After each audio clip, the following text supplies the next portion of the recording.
Hi there, my name's Paul Helvey. I'm a teacher at Iroquois High School.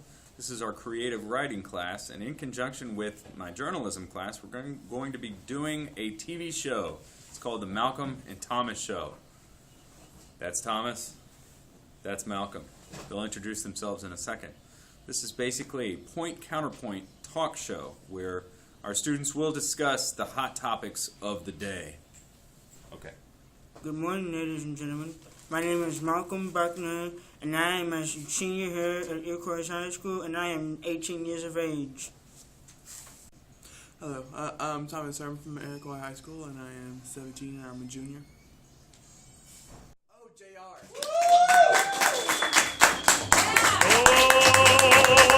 Welcome to the Malcolm and Thomas Show, brought to you by Iroquois High School, member of the Jefferson County Public School System, Louisville, Kentucky.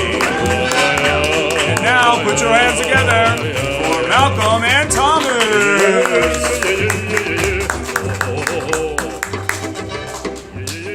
Thomas, in your opinion, is Obama a good president? I think he's decent. He's not the worst president we've ever had. He's kind of underrated. Like, he tries to do things, but people are like, oh man, he's this bad dude or whatever. It's like, oh.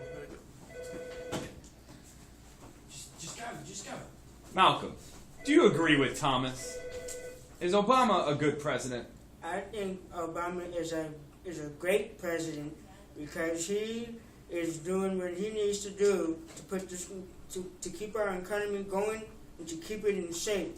Because without a good president like Barack Obama, we would not be flowing like we should be, like we are flowing right now.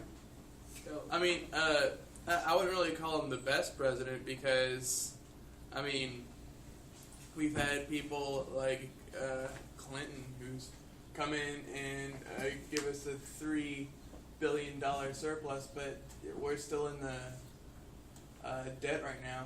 So, $18 trillion. yes.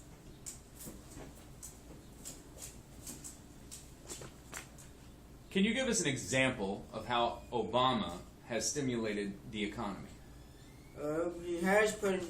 He recently passed a health care bill into law that would help make sure that all American citizens who do not have health insurance have the proper protection and health insurance that they need in order to live longer lives.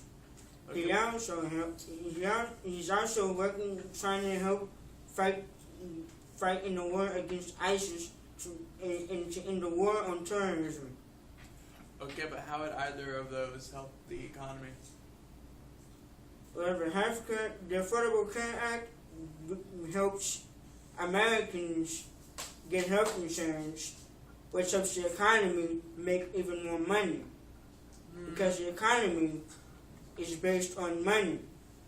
Well, yes, but the Affordable Care Act is more of an extra tax taken out, and if that happens, then there can also be tax breaks on the rich for this as well, and so then that's just more taxes that the rich aren't paying. So how is this going to help the economy if it's just more money to the poor that they eventually will be unable to afford?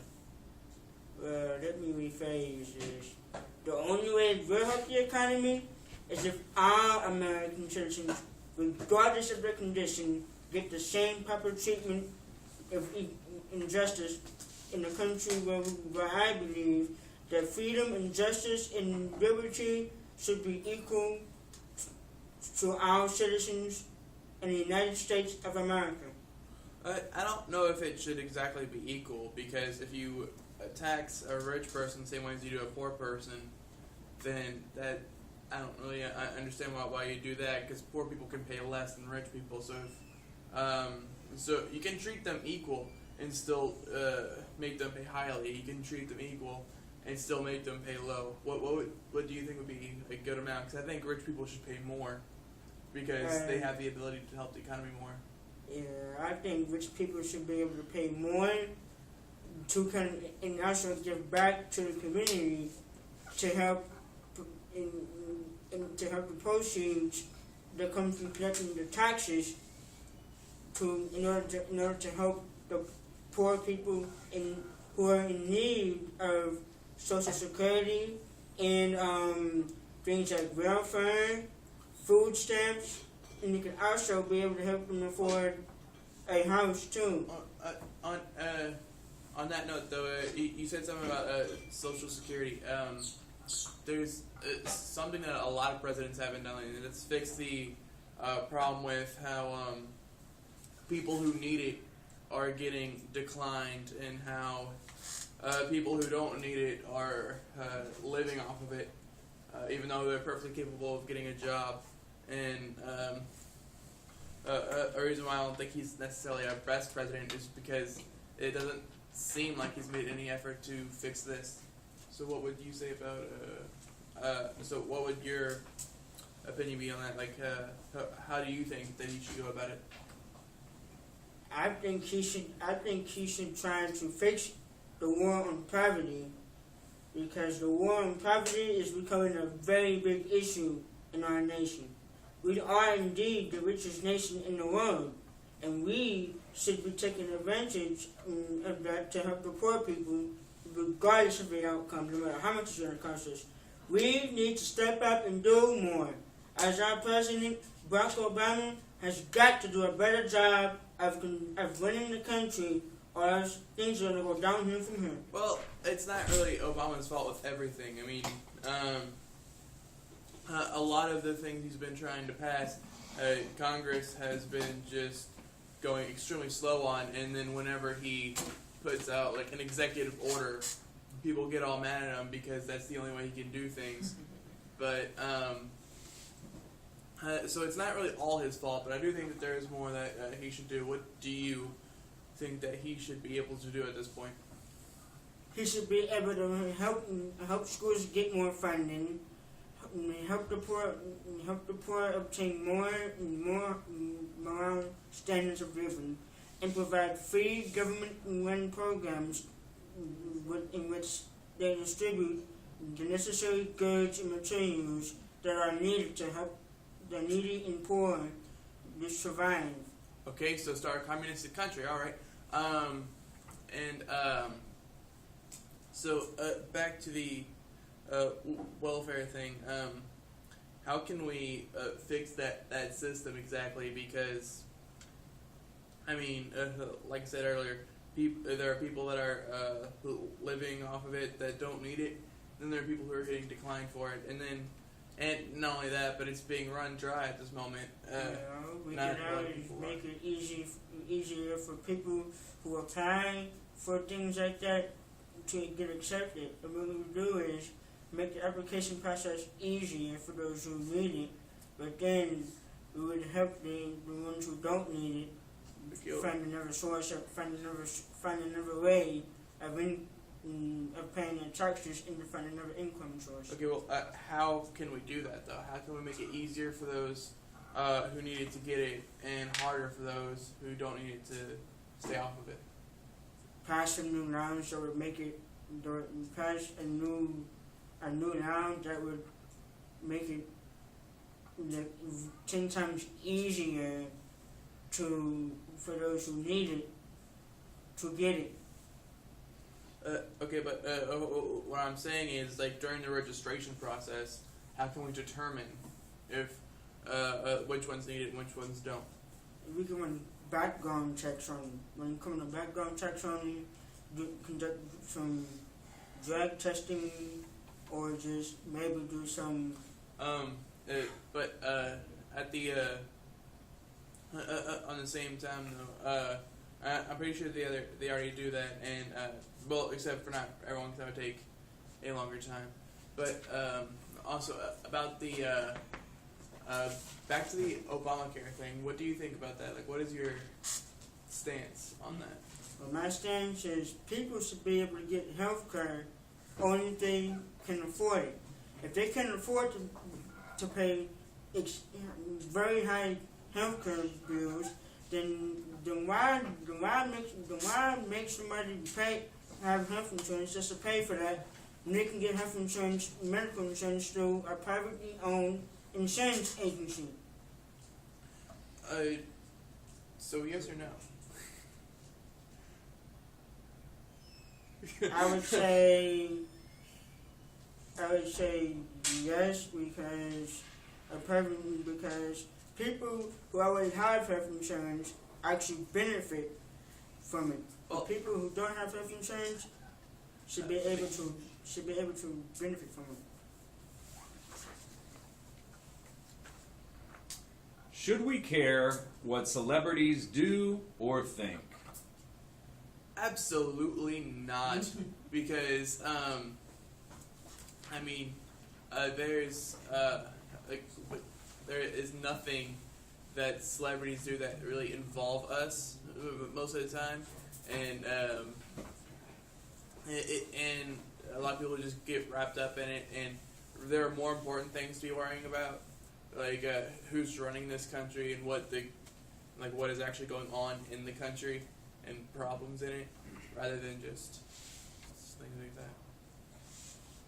I think we should care about what celebrities do and think or think, because some celebrities, most of the time, they find ways of giving back to the community. They by sponsoring sweepstakes, giving away free concert tickets and all that stuff. Whatever it is they think they can do to give back to the community, we should find fault in them for it. We should reward them for that. I mean, at the same time, though, I mean, like, that's really just promoting themselves. That's not really doing anything for the community. Because at that point, it's like, okay, here, everyone can come and watch me today, but it's not really doing anything for the community other than that. Is Jay-Z a good guy?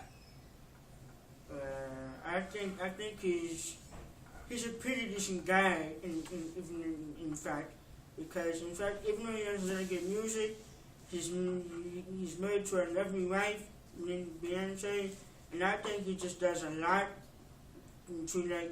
he works real hard to earn a living for himself, for him and his wife, and also his kids too, I think. Now, I don't think we could actually answer that question without actually knowing him, because I haven't really been following him or anything. However, I don't really think that you can call someone a good guy simply because he has a wife and kids, and I'm pretty sure he doesn't really need to do anything else to make a living. I think that guy is set for life. All he does is simply release several records and all that, in order to very smashing records, because several of his albums were actually #1 albums on the Billboard Top 100 charts, Well, we're not all over the country. we're not debating his talent. We're debating his character, which I haven't really seen a lot of, so I can't really answer. Character is key. Does Beyonce give young girls a positive message with her music? No, because a lot of her songs are about. Well, wait, hold on, it's going up on the school website. I can't say those things. So we can just cut this part out. So I'll restart the answer. No, but because a lot of things that Beyonce talks about is the things that she does other people rather than who she is. Getting tongue-tied. I would say kind of. She sort of does, and she sort of doesn't, because her music is based on some of the things, based on some of her experiences. Like that one time she was about to get married to somebody, but then she found out that he did something, and then she didn't want him anymore. That's not one reason. And that's But different. has she not done the same thing by now? Like, I'm pretty sure she's been with quite a few people now. That's why I would say find a guy you can trust, and make sure, you don't put too much, Stop. put too much into it. I agree, but that's not what Beyonce sings about. Beyonce sings more so about More, what she does in the back of a car yeah, with things Jay-Z. things are important. More so than she talks about anything else. Shifting gears. The war on terror or global warming? What is more important? Malcolm, you start. The war on terror is more important because terrorism should not be tolerated, no matter, regardless of anyone's condition. The war on terror right now, going on with ISIS, has got to come to an end. Somehow, it will come to an end because the U.S. Armed Forces are doing everything they can to put a stop to it. And that is why I say, bring ISIS to justice.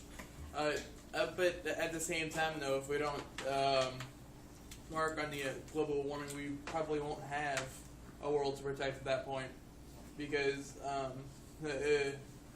it'll slowly get uninhabitable after a larger period of time. And if we touch on based on both of them, the war on terror basically is even more worse than global warming, because global warming is basically when it gets way too hot outside, just so we're doing anything. When that causes a lot of people to get sunburned. Okay. Well, next question.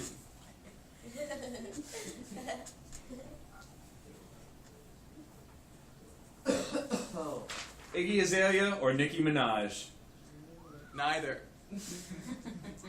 I think Nicki Minaj is more of a positive influencer because her music is Because very her anaconda don't. and because she also tries to express a message saying that you can be anything you want to be if you have the time to become that. I would I wouldn't really argue the talent part. I mean, the lyrics are pretty simple. One of her bigger songs is sampled, and it's heavily auto-tuned. I don't know if there's a lot of talent going on in that, and neither of them really send that great of a message. So,